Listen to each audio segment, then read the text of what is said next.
ISR 9 news. NTR జిల్లా జగ్గేపేట పట్టణంలో ఉన్న Venkata Sunny multi speciality hospital మేనేజ్మెంట్తో ఐఎస్ఆర్ ముఖాముఖి. Welcome to ISR 9 news. జగ్గేపేటలో ఉన్న Venkata Sunny multi speciality hospital management ఎండీగా ఉన్న మారుతి వీరకృష్ణ గారి దగ్గర ఉన్నాము. సో సార్ని అడిగి తెలుసుకుందాం ఎందుకు హాస్పిటల్ క్లోజ్ అయింది, మరి దీని వెనకాల ఉన్న ఇష్యూస్ ఏంటి అన్నది కూడా ముఖాముఖిగా సార్తో మాట్లాడదాం. సార్ నమస్తే అండి. నమస్తే సార్. సార్ మీ హాస్పిటల్ అనేది క్లోజ్ అయిందని చెప్పేసి కూడా విన్నాము. దీనికి సంబంధించి రీజన్స్ ఏంటి సార్, ఎలా ఉంది? రీజన్ అనేది ఆల్రెడీ నేను వీడియో చేసి పెట్టాను సార్ రీసెంట్లీ. నేను 4 years నుంచి 2019లో హాస్పిటల్ నవంబర్లో ఓపెన్ చేశాను. తర్వాత కోవిడ్ వచ్చింది. కోవిడ్లో కూడా ఫుల్ సర్వీస్ ఇచ్చాను. తర్వాత రిజిస్ట్రేషన్ కూడా వచ్చింది. చాలా మంది రిజిస్ట్రేషన్ లేదు అది ఇది అని చెప్తున్నారండి. సరే, రిజిస్ట్రేషన్ లేకపోతే 4 సంవత్సరాలు డిఎంహెచ్ వాళ్ళు అంతా ఖాళీగా కూర్చొని మమ్మల్ని హాస్పిటల్ క్లోజ్ చేయకుండా కూర్చోడానికి వాళ్ళు ఒప్పుకోరు. ప్లస్ ఇక్కడ కూడా మేము చాలా మందికి బిల్లులు ఇచ్చాము. భాన్గార్ ఆఫీస్లో వెళ్ళి బిల్లులు పెట్టుకొని కొంతమంది సీఎం రిలీఫ్ ఫండ్ తెచ్చుకున్న వాళ్ళు ఉన్నారు. చాలా మంది ఫ్యాక్టరీ వాళ్ళకి బిల్లులు ఇచ్చాము. వాళ్ళకి తెలియకుండా, ఇన్సూరెన్స్ కంపెనీ వాళ్ళకి తెలియకుండా ఉండదు కదా హాస్పిటల్ రిజిస్ట్రేషన్ లేకపోతే. అదే so already government as per government rules ప్రకారం మీ హాస్పిటల్ అన్ని కూడా రిజిస్ట్రేషన్ కానీ డాక్యుమెంట్స్ కానీ ఎవ్రీథింగ్ పక్కాగా క్లియర్గా ఉన్నాయి సార్. ఓకే. సో ఇది బంద్ చేయడానికి గల కారణాలు ఏంటి సార్? బంద్ చేయడానికి గల కారణాలు అనేది సార్ ఈ 4 years నుంచి వచ్చి నేను ఇప్పుడు పాత బిల్డింగ్ నుంచి కొత్త బిల్డింగ్ లోకి పోయి కూడా 6 months 1 year అవుతుందండి. అంతకుముందు సుమారు 1 year 6 months లోపల అవుతుంది. అంతకుముందు శ్రీదేవి హాస్పిటల్ అనే హాస్పిటల్ అందులో ఆ బిల్డింగ్ లో నడపడం జరిగింది మూడు మార్కెట్ అంక. దానికి కూడా ఫైర్ ఎన్ఓసి ఇంకా 2 years దాకా ఫైర్ ఎన్ఓసి ఉంది. వ్యాలిడిటీ ఇంకా 2 years కూడా ఉంది. దాని కాగితం కూడా నా దగ్గర ఉంది. నేను చేసింది ఏంటంటే అండి, ఇందులో బిల్డింగ్ ఓల్డ్ బిల్డింగ్ అయిపోయి వర్షం వస్తే అక్కడ పేషెంట్లు కన్వీనియంట్ లేదు, వర్షం వచ్చేసి నీళ్లు రూముల్లోకి వెళ్తున్నాయని చెప్పేసి నేను అక్కడికి మారిపోయి ఆల్రెడీ డిఎంహెచ్ఓ ఆఫీస్కి ఇన్ఫార్మ్ చేయడం జరిగింది. వాళ్ళు వస్తానన్నారు. దానికి కూడా నేను కాగితాలు పెట్టాను. వాళ్ళు వచ్చి చేస్తా అన్నారు. సరే, ఇప్పుడు ఈ 4.5 సంవత్సరాల నుంచి ఏం జరగలేదు, ఇబ్బంది ఏం లేదండి. మా హాస్పిటల్కి వచ్చిన బ్యాడ్ ఏం లేదు. ఉంటే ఎవరు ఊరుకోరు కదండి. ఇవాళ బయట మార్కెట్ సోషల్ మీడియా ఎలా ఉంది, ఏది చిన్నదైనా కూడా బయటకు వెళ్ళిపోద్ది కదా. ఈ రోజుల్లో ప్రజలు కూడా ఏది జరిగినా కానీ అడిగే రైట్స్ ఉన్నాయి కదా, వచ్చి అడిగే రైట్స్ ఉన్నాయి. దాని మీద చర్యలు తీసుకున్నది ఎమ్మెల్యే గారు తీసుకున్న రైట్స్ ఉన్నాయి, పోలీస్ వ్యవస్థ ఉంది. అంతే తెలియకుండా ఎప్పుడో ఇలా జరిగింది మీ హాస్పిటల్ అని ఈ రోజు పెడుతున్నారు. ఆ రోజు ఎక్కడికి పోయారండి? అలా జరిగిన దానికి నేను ప్రమాణానికి కూడా రెడీ అని చెప్పాను. సరే, అప్పుడు జరిగింది కాబట్టి అది ఇప్పుడైతే విత్ ప్రూఫ్ తో సహా చూపించేవాడిని. నేనేదో నా హాస్పిటల్ గురించి వీడియో పెట్టిన రోజు కనీసం నేను ఏ పార్టీని ఉద్దేశించి పెట్టలేదు, ఏ భానుగారిని ఉద్దేశించి పెట్టలేదు. కొంతమంది నాయకులు వాళ్ళు నేను పెట్టిన వీడియో సరిగ్గా వినకుండా నేనేదో హాస్పిటల్ నాయకుల గురించి పెట్టానో వైసీపీ గురించి పెట్టానో చెప్తున్నారు. నేను ఒకటేనన్నాను, నాకు రిజిస్ట్రేషన్ ఉంది, నేను బిల్డింగ్ మారాను. దానికోసం వచ్చి హాస్పిటల్ క్లోజ్ చేసి ఆ రోజు డిఎంహెచ్ఓ గారు కూడా మాకు బిల్డింగ్ మారారు, ఇన్ఫర్మేషన్ ఇవ్వలేదు అన్నారు. సరే, దానికోసం క్లోజ్ చేశారండి. ఇన్ని రోజు నుంచి క్లోజ్ చేయండి, ఇప్పుడు క్లోజ్ చేశారు. నేను రాజకీయం మారబట్టే చేశారనే ఆలోచన నాది, జనాన్ని. బట్ ఎవరు చేశారనేది మేము క్లారిటీ ఇవ్వలేదు. అది జనానికి తెలుసు, దేవుడికి తెలుసు. వైఎస్ఆర్సీపీ పార్టీ వాళ్ళు క్లోజ్ చేశారన్నది మాత్రం స్టేట్మెంట్ ఇవ్వలేదండి. అలాంటి నేను ఎక్కడన్నా ఏ వీడియోలో కానీ చెప్పాను అంటే నేను దానికి ఓకేనండి. దానికి నేను నా వీడియోలో వింటారు కదా, నేను చెప్పింది కాదు కదా, స్టార్టింగ్ చెప్పేది కాదు. డిఎంహెచ్ఓ వాళ్ళు క్లోజ్ చేసిన తర్వాత మళ్ళీ మీకు ఫైన్ గానీ ఏదైనా వేసి మళ్ళీ రీఓపెనింగ్ కూడా ఇస్తారు కదా? అవునండి, ఫైన్ వేసారు. ఆల్రెడీ ఫైన్ కట్టాము, డిఎంహెచ్ఓ ఆఫీస్కి వెళ్ళాము. తర్వాత మళ్ళీ వీటితో అన్ని సబ్మిట్ చేసాము. ఈ కొత్త బిల్డింగ్ కూడా కాగితాలు కావాలంటే సబ్మిట్ చేసాము.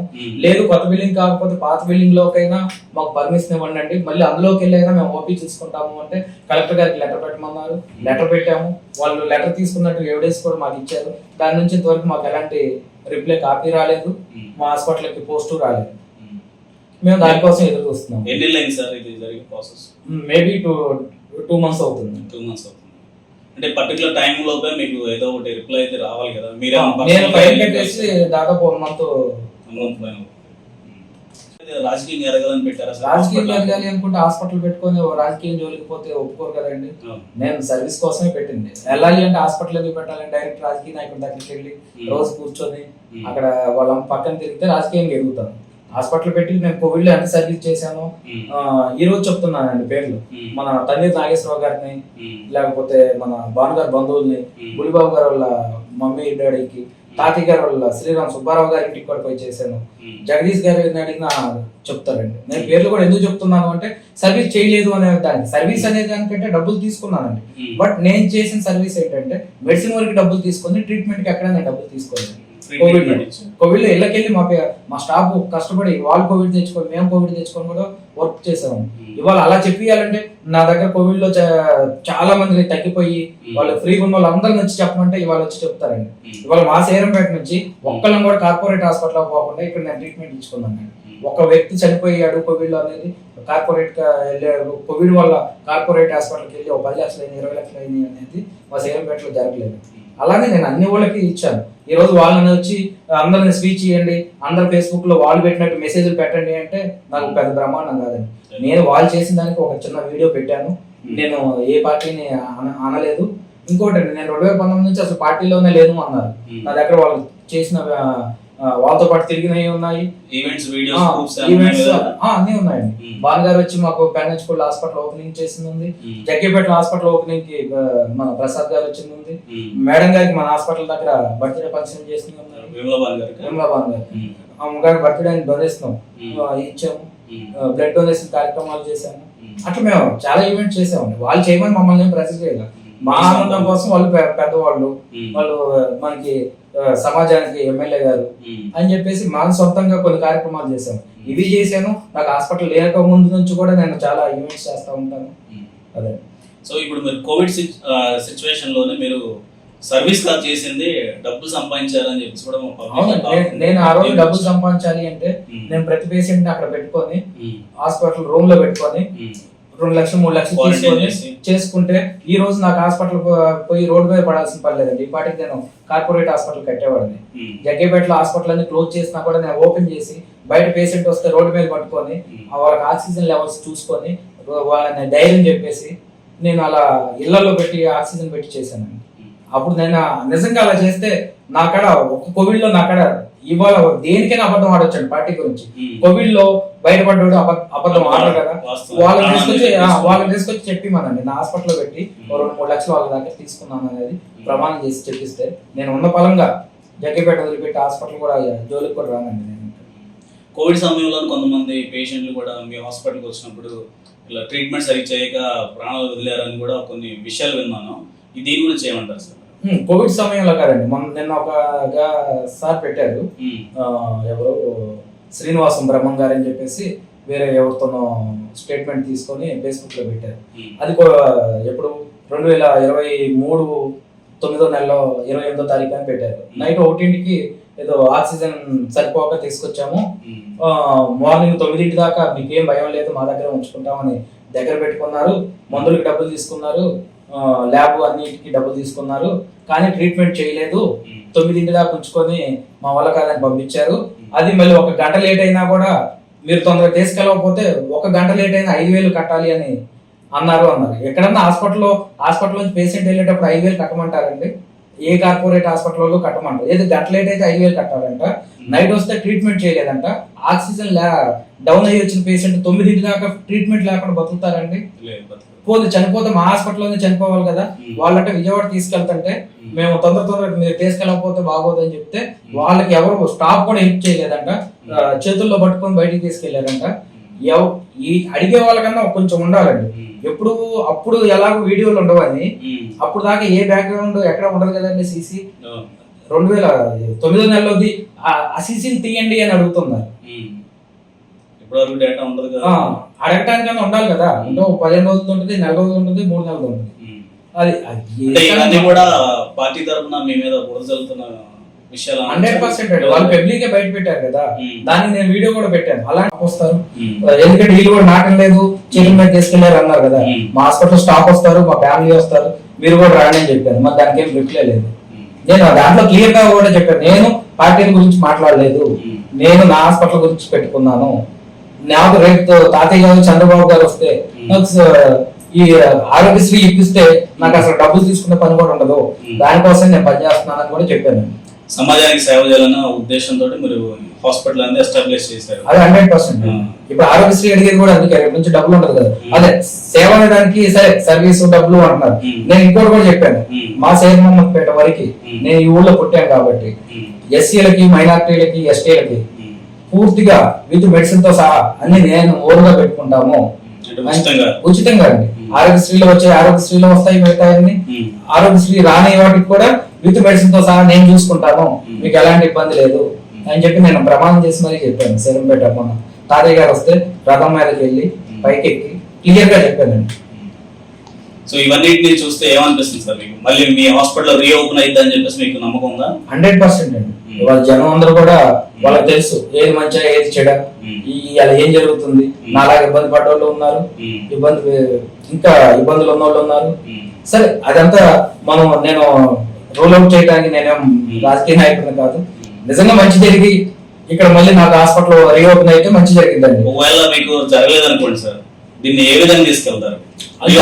చాలా మంది నేను పారిపోతాను అది ఇదని చెప్తున్నారండి. నేను పుట్టింది సేరంపేట. ఇవాళ నేను ఒక యాదవ సామాజిక వర్గంలో పుట్టాను. ఇవాళ నేను బయటికి ఎక్కి రోడ్డు ఎక్కితే యాదవ్ ఇక్కడ వాళ్ళే కాదు, ఈ స్టేట్ ఆ స్టేట్ యాదవ్ పిలుచుకునే సత్తా కూడా నాకు ఉంది. నేను పారిపోవడం ఏంటండి? నేను ఇక్కడ పుట్టలేదా? ఇంతకుముందు నేను ఓట్లు వేయలేదా? మా ప్రజలు ఓట్లు వేయట్లేదా? అది వాళ్ళు మాట్లాడుతున్నారండి. నాకు అవసరం లేదండి. కాకపోతే హాస్పిటల్ కాకపోతే ఇంకో బిజినెస్ చేసుకోవడానికి విజయవాడలో చేసుకుంటాను, హైదరాబాద్ లో చేసుకుంటాను, జగ్గేపేటలో చేసుకుంటాను. జగ్గేపేటలో నేను ఇప్పుడు కాదండి, 2011 నుంచి బిజినెస్ స్టార్ట్ చేశాను. బస్ స్టాండ్ లో ఫ్యాన్సీ కొట్టు పెట్టుకున్నాను, అంతకుముందు ఎలక్ట్రానిక్ షాప్ పెట్టుకున్నాను. ఇవన్నీ ఇబ్బందులు అయ్యి, కానీ నాకు మెడికల్ ఫీల్డ్ 2006 నుంచి ఉందండి. నాకు ఫైనాన్షియల్ గా ఎదిగాక హాస్పిటల్ పెట్టుకుందాం అనుకున్నాను. నాకు ఫైనాన్షియల్ గా రియల్ ఎస్టేట్ లో ఎదిగానండి. తర్వాత హాస్పిటల్ పెట్టుకున్నాను. సమాజానికి సేవ చేయడం కోసం 100%. నేను ఇక్కడ ఇప్పటికీ నేను ప్రమాణానికి రెడీ అన్నానండి. నేను దైవభక్తుడిని. నేను ఎందుకు పూజలు చేస్తానో జనానికి తెలుసు, అందరికీ తెలుసు అండి. నేను ఇప్పటికి రెడీ అండి. హాస్పిటల్ మీద రూపాయి నేను ఇప్పుడు యావరేజ్ మొత్తం మీద, ఈ నెల ఆ నెల కాదు, యావరేజ్ మొత్తం మీద ₹1 కూడా నాకు లాభం రాలేదు అని ప్రమాణానికి నేను రెడీ అండి. చాలా మంది హాస్పిటల్ మీద సంపాదించాడు, వాడు ఆగట్లేదు అని నేను దానికి రెడీ.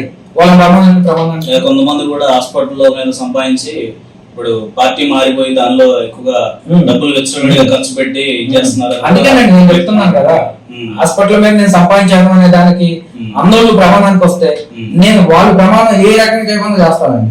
ఒక దేవుడి గుళ్ళనే కాదు, మసీద్ బ్రహ్మాండం వస్తాను, చర్చి గ్రామంలో వస్తాను. ఎందుకంటే నా ఫ్రెండ్స్ అందరూ ఉన్నారు. నేను అన్నిటిని నేను అన్ని వీటికి ఆలోచిస్తానండి. నేను చర్చిలకి వెళ్తాను, మా ఫ్రెండ్స్ తో పాటు వాళ్ళతో నా దగ్గర జాబులు చేస్తుంటారు. మా ఫ్రెండ్ ముస్లిమ్స్ ఉన్నారు సేరంపేటలో. ఇంకోటి ఏమన్నా సార్, మీరు హాస్పిటల్ క్లోజ్ అయినా గానీ ఇంకా మీ స్టాఫ్ కి సాలరీస్ పే చేస్తున్నారు అన్నారు, ఇది నిజమేనా? ఇది నిజమా? అది 100%. నేను ఏదో చెప్పినా కూడా ఇస్తున్నానని చెప్పినా వాళ్ళు తీసుకోకుండా అబద్ధం చెప్పరు కదండి. ఇప్పటికీ నా హాస్పిటల్ స్టాఫ్ వచ్చి ఖాళీ అయినా కూర్చోండమ్మా, మీరు ఇబ్బంది లేదు. వచ్చిన వాళ్ళకి ఇలా ఇలా చెప్పండి, హాస్పిటల్ ప్రస్తుతానికి లేదు, మీరు ఎక్కడ చూపించుకోండి. ఎందుకంటే ఆల్రెడీ అలవాటు అయిన ఉన్న పేషెంట్లు వాళ్ళు వచ్చి ఇబ్బందులు పడతారు. వాళ్ళకి ఏంటి హాస్పిటల్ ఎందుకు క్లోజ్ అయిందో కూడా తెలియదు, అసలు తర్వాత చేస్తారా చేయరా తెలియదు కదా. నేను ప్రతి వాళ్ళకి నర్సులకి అందరికి శాలరీ ఇస్తున్నానండి, డాక్టర్కి ఇస్తున్నాను. మీరు నాకు తెలియకుండా వాళ్ళ పోయి అడిగినా వాళ్ళు చెప్తారు. నా దగ్గర స్టాక్ 18 మెంబర్స్ ఉన్నారు. అందరికి శాలరీ ఇస్తున్నాను. 18 మెంబర్స్ కి శాలరీ ఇస్తున్నాను. విత్ డాక్టర్ గారితో సహా శాలరీస్ ఇస్తున్నాను. Great sir. సో ఎంత సార్ పర్ మంత్ ఎంత ఖర్చు వస్తుంది మీకు ఈ సాలరీస్ కానీ డాక్టర్స్ కానీ అప్రాక్సిమేట్లీ? పర్ మంత్ డాక్టర్ గారి మీద అయితే, స్టాఫ్ మీద అయితే, బిల్డింగ్ రెంట్ అయితే 6-7 lakhs పర్ మంత్ వస్తుంది. Per month. ఓకే. సమాజానికి సేవ చేయాలనే ఆలోచనతో మీరు ఇంకా క్లోజ్ అయినా కానీ మీ స్టాఫ్ ని మీరు వదిలిపెట్టబోకుండా. అంతే కదండి. మళ్ళీ ఇప్పుడు నాకు ఇబ్బందులు ఉన్నప్పుడు వాళ్ళు నా వెంట ఉన్నారు, హాస్పిటల్ సాగినప్పుడు వాళ్ళు ఉన్నారు. ఈ రోజు నాకు హాస్పిటల్ సాగట్లేదు, వాళ్ళు రోడ్ మీదకి మీరు వేరే దానికి వెళ్ళిపోండి అనే దానికి తత్వం లేదండి. నేను వాళ్ళకి ఈ ధైర్యం కూడా ఇచ్చాను. సరేమో రేపు ఒకవేళ మనకి హాస్పిటల్ ఓపెన్ అవ్వలేదు అనుకోండి, మనం వేరే ఫీల్డ్ లోకైనా వెళ్తాము, మీరు ఎప్పుడు మీ శాలరీని మీకు మేము ఇస్తాము, మీరు మా పక్కన ఉంటారు అని చెప్పేసి కూడా భరోసా ఇచ్చాను. అంటే ఇంతవరకు నేను ఎక్కడ వెళ్ళలేదు సార్. ఎందుకంటే పని చేయని స్టాఫ్ కి సాలరీస్ ఇవ్వడం అంటే ఇట్స్ ఎ గ్రేట్ హ్యూమానిటీ చెప్పాలంటే. అదే అట్లనే నేను గొప్ప కాదండి. ఎందుకంటే పని చేసే టైంలో వాళ్ళు చాలా కష్టపడతారు కదా. నేను ఓకే నేను సంపాదించుకోవచ్చు, సంపాదించుకోకపోవచ్చు, అది నా వ్యక్తిత్వం. పర్సనల్. వాళ్ళు నా కోసం అక్కడ ఉండి స్టాప్ పని చేసినప్పుడు వాళ్ళు మన రోడ్డు మీద, నేను లేనప్పుడు వాళ్ళు రోడ్డు మీద పడాలండి. నేను బతుకున్నంత వరకు వాళ్ళు నన్ను నమ్ముకున్న రోడ్డు మీద పడకూడదు. ఒక నాయకుడికి ఉండాల్సిన లక్షణాలు కూడా ఇలాంటివి సార్. చాలా వరకు చూశాను, విన్నాను, ఎక్స్పీరియన్స్ అయ్యాము. నా ఎక్స్పీరియన్స్ లోనే అంటే ఒక నాయకుడు అనేవాడు అతను నమ్ముకొని ఉన్న ప్రజలకి ఎక్కడ కానీ ఎంత కష్టం వచ్చినా కానీ అన్యాయం చేయకుండా ఉంటాడు సార్. అతనే నిజమైన నాయకుడు. ఆ నాయకుడి లక్షణాలు మీలో కూడా కనపడుతున్నాయి. It's great humanity sir. Final గా ఏం చెప్తారు సార్? హాస్పిటల్ అనేది ఓపెన్ అవుతుందని మీకు నమ్మకం ఉందా? 100%. ఒకవేళ ఓపెన్ అవ్వకపోతే, రీఓపెన్ అవ్వకపోతే మీరు ఎటువంటి ముందుకు తీసుకెళ్ళడానికి ఛాన్స్ ఉన్నాయి? రీఓపెన్ అవ్వకపోతే దానికి నేను లీగల్గా వెళ్తానండి. లీగల్గా వెళ్ళినప్పుడు కూడా నేనేం హాస్పిటల్ తీసేసి పారిపోవటం అనేది అసంభవం. ఎందుకంటే నేను అట్లా తీసేయాలంటే మొన్నే తీసేసేవాడిని. రీఓపెన్ అవ్వలేదు, నేనైతే తాతయ్య గారు వస్తారు, పైన గవర్నమెంట్ వస్తుంది. నాకు ప్రస్తుతానికి నేనున్న వేయదండి, నాకు ఆరోగ్యశ్రీ వస్తుంది, నేను కంటిన్యూ చేద్దాం అనుకున్నాను. లేదు, రాలేదండి, వీళ్ళు రాకపోయినా జగన్ గారే వచ్చారు, బాబు గారే వచ్చారు అనుకోండి, వీళ్ళు సపోర్ట్ చేయకపోయినా ఈ ప్రొసీడ్ అయ్యి అన్ని అనుకున్నప్పుడు ఎందుకు ఎవరండి హాస్పిటల్? అలా చేయగా నేను హాస్పిటల్ ఓపెన్ చేయించుకుంటాను. నేను ఇక్కడ పక్కాగా మళ్ళీ ట్రీట్మెంట్ నడిపిస్తాను. సో ఆల్ ఎలిజిబిలిటీ సర్టిఫికేట్స్ కూడా మీ దగ్గర ఉన్నాయి సార్. మీ దగ్గర రిజిస్ట్రేషన్ డాక్యుమెంట్స్ కూడా ఉన్నాయి అంటున్నారు కాబట్టి మీరు మరి మాకు కూడా ఎవిడెన్స్ చూపించాలి. దాంతోపాటు మీరు ఒక సెట్ ఇస్తే నేను మరి 2 తెలుగు రాష్ట్రాల ప్రజలు కూడా చూస్తున్నారు. మీ మీద ఉన్న అపోహ అది నిజమా కాదా అన్నది కూడా మేము చూపించాల్సి 100% ఇస్తానండి. అన్ని నా కాడ ఉన్నాయి. నేను నా కాడ ఒక ఫైల్ ఉంది. ప్లస్ నాకు రిజిస్ట్రేషన్ మొన్న అడుగుతున్నారని చెప్పేసి మొబైల్ లో ఫోటో తీసుకొని పెట్టుకున్నాను. 100%.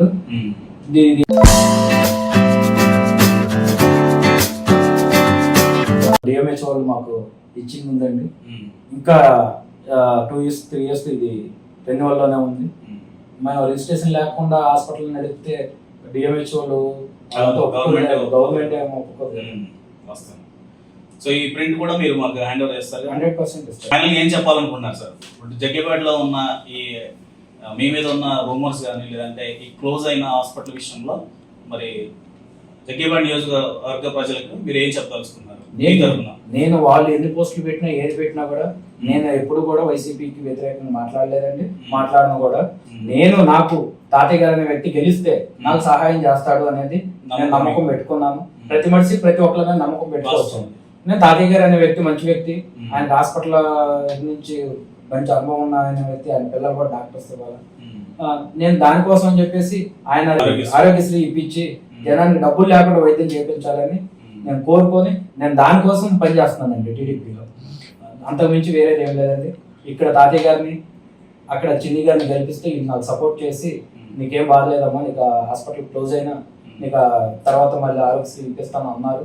ఆ నమ్మకంతో నేను గ్రామ ప్రజలకు కూడా ఒకటేనండి దండం పెట్టి అడిగాను. అందరూ కలిసి ఇప్పుడున్న పరిస్థితిలో ఎలా ఉంది, నేనేం దానికి దీనికి ఒకటేమంటలేదు, ఏది న్యాయం ఏది ధర్మం, వాళ్ళ రాష్ట్రం పరిస్థితి ఏంది ఆలోచించుకొని అందరూ కలిసి కొంచెం వేసి మాలాంటిగా ఇబ్బంది పడే వాళ్ళని కూడా సపోర్ట్ చేయాలని చెప్పి ప్రార్థిస్తున్నాను. సో ఇదండి మనం వీరకృష్ణ గారితో తన ద్వారా మనం చాలా విషయాలు మాట్లాడాము, తెలుసుకున్నాము. మరి అతని హాస్పిటల్ విషయంలోనే ఇది రాజకీయ కుట్ర అని కూడా నేను అనుకోవట్లేదు. కాకపోతే నా దగ్గరకు వచ్చిన అధికారులు కూడా నేను చూపించాల్సిన డాక్యుమెంట్స్ అన్ని కూడా చూపించాను. ఎవ్రీథింగ్ ఈజ్ పర్ఫెక్ట్ అని చెప్పేసి తన ద్వారా చెప్తున్నారు. మరి తన దగ్గర ఉన్న డాక్యుమెంట్స్ కూడా మన ఐఎస్ఆర్ మేనేజ్మెంట్ తీసుకొని మీ ముందుకు తీసుకొని వస్తుంది. ధన్యవాదాలు సార్, మీరు సమయాన్ని ఇచ్చారు.